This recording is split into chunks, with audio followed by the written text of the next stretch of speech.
What's up, everyone? Time for a throwback review of the 5th studio album by the alternative rock band from Cincinnati, Ohio, The National. This record is called High Violet and was released in 2010. It's their first album for 4AD Records. It's one of my favorite albums of all time. It's also this gentleman, my friend Jake, one of his favorite albums of all time. The band saw monumental success around this era thanks to the release of their album Boxer, which had many big alternative rock hits like Apartment Story, Mistaken for Strangers, and Obama's campaign song Fake Empire.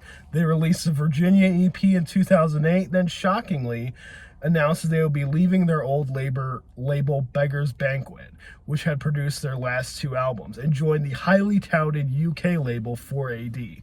When we look at this album sonically, do you think it really differs much from their past 2? Like, how would you compare this to Boxer as far as sonically? I would say Boxer, production-wise, is a little more dry.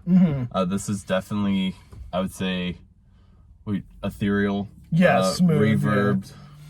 A lot more reverb and things like that. It's not as, I guess, stable is the word I'm looking for. It's much more flowy. Also, Boxer had a very, well, there were some low-key moments that had a very post-punk kind of sound. They were very, like, bands, I can draw a lot of comparisons to bands like Interpol, The Strokes, TV on the Radio, who were very big around this time. This is really them just finding that national sound that would really define their next 4 albums as we've come to know them. And I really love just the way that this song, the track listing, when you look at it, it really does kind of this with tone. There's a really kind of spry song like Anyone's Ghost, then goes into Sorrow, which is more solemn. The track listing might seem like it's hectic and all over the place, but I think this album flows very well. I would say this one, I would say that its greatest strength and its downfall in the fact that it keeps about one tone through the album. It's very melancholy. Other albums of theirs, for example, Sleep Well Beast and Boxer, that we aforementioned, is very, like, they'll go from very abrasive to very low-key, back and forth. This one really just, which is, again, its great strength as well as its downfalls. It's very, if you like that or not, it's very melancholy throughout the whole album. It helps this album have a concept as well. Even though it's not a concept album, you can definitely feel it through the music, especially, which I'll jump to, the last 3 songs just really hit you. Like, it's Conversation 16, which is just such a drawing, rolling song with those drums from Brian.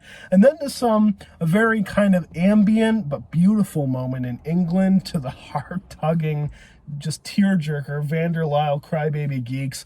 It really just gives this album a solemn yet hopeful note to end out on. I really love having those 3. I'm glad that they had those 3 to end out the album.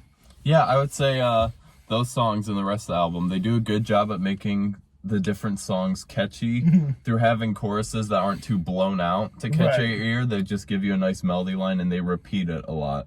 So I think they use more repetition and layering in their songs versus a traditional, maybe like pop act might go for more like a very toned down verse and then a very big chorus. They'll more just give you kind of very layered instrumentals that just layer in and out more and more layers. Right, and when you talked about the chorus, I'm really finding this on a lot of the songs like Bloodbuzz, Ohio, and Anyone's Ghost. The choruses are kind of awkward in a bit where they're very wordy, or the way he sings, but they're still so catchy. Like, they get ingrained in your brain when you wouldn't think because of how kind of awkward the delivery is sometimes, but they still are like as catchy as like a Strokes song or like, you know, another alternative rock song of the time. And I would say a lot of that comes down to the drumming as well. They do a really good job of knowing when to bring in the drums, when not to. I would say, like, a lot of times the drumming is as catchy as the vocals. And that's something I really think is undisputed with this band. I think that everyone talks about Bryce and Aaron and Matt, but their rhythm section with Scott and Brian doing the drums and bass, I really think is very underappreciated. Like, especially on songs like Little Faith, you know, you just have the bass almost working along with the instrumental of like the piano and guitars, and it's almost like you can't really hear, you know, it's in the mix, but you feel it more than you hear it. You feel the importance there. I really love how all the attention to detail that they put into this music is just, I mean, especially when you listen to this album on headphones, which I definitely recommend, is that like there are certain moments where you hear things. I've heard things in songs like, you know, Sorrow and Runaway and, you know, Lemonworld especially. Like, there are parts of synth line, parts of guitar that you wouldn't hear if you just throw this on vinyl or CD. It just tells you how much they pack into each song. Yeah. I think that's that lot has to do. Each band member kind of has their own strength in the way that Matt Berninger brings very unique vocals to the album and lyrics. They're melancholy lyrics. They're not very helpful a lot of the times, but they'll dip into it. They're very day-to-day type of lyrics. And then I think Aaron Dessner brings in very interesting production in the way he layers everything. He doesn't go too heavy-handed with any effects or anything like that. And then again, like we mentioned, is it Bryce Devendorf really just... Brian Devendorf. Yeah, he really just brings in a very unique kind of drumming sound. It's not very... It's not very swung. It's not. It's just very straight.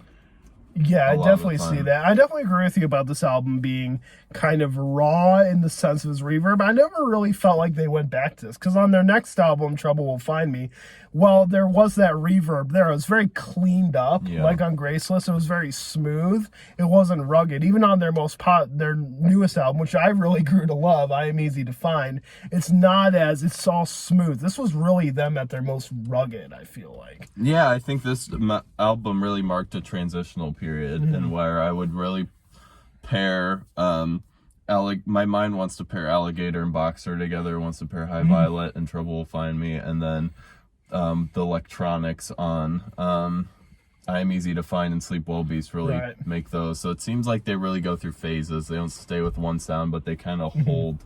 Like, it's still a national album. And I think it has a lot to do with how much of a failure their first two albums were, commercially and really critically.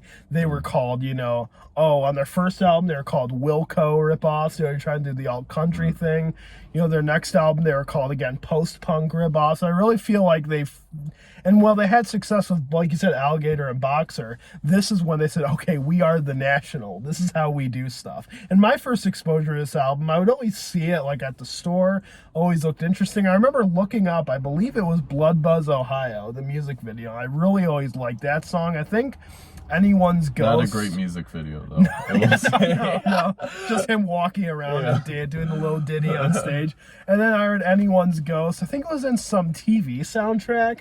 And then I really grew to that. And then I always really liked Boxer, because that was the one, like, I remember hearing a lot of the songs from, because it was the most popular when I was young. But I always gravitated to High Violet as kind of their magnum opus. And I think the closest they've come to top that since was their newest album, which is crazy, because I liked High Violet, but I didn't think it would be my favorite album, one of my favorite albums of all time. It's just like how I didn't really like I Am Easy to Find. That has grown in stature. I know you really love I Am Easy to Find.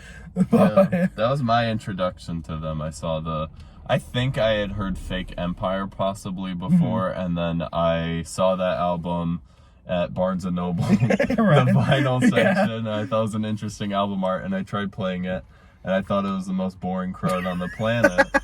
And then one day I finished like this big exam for college, and I was like, I could really use a boring slow album, and I re-listened to it, and I loved it. Yeah. And every time I've listened, I would say High Violet is their first album that really clicked with me the most on the first listen, though. They're very much a band. It's kind of funny, not to name, but one of our friends, he really wasn't a fan of this album as well. He liked a couple of the songs, but I really felt like if I told him, you know, just give it time, you will grow to love this record. Yeah. And it's really just great music like this that you have to really pry at and get to like, I think is some of the most important. So for personally, guys, for this album, I'm feeling another perfect score on these throwbacks. That's 2 for 2. I'm feeling a 5 out of 5 for High Violet. What would you give it? I'd give it a 4 to 4.5, I would say. Cool. Yeah, thank you guys so much for watching, and we might do another one of these. Who knows? Maybe on I Am Easy to Find. Let me know what you guys' favorite songs from this album are, or if you'd like us to do another national review. Thanks for watching.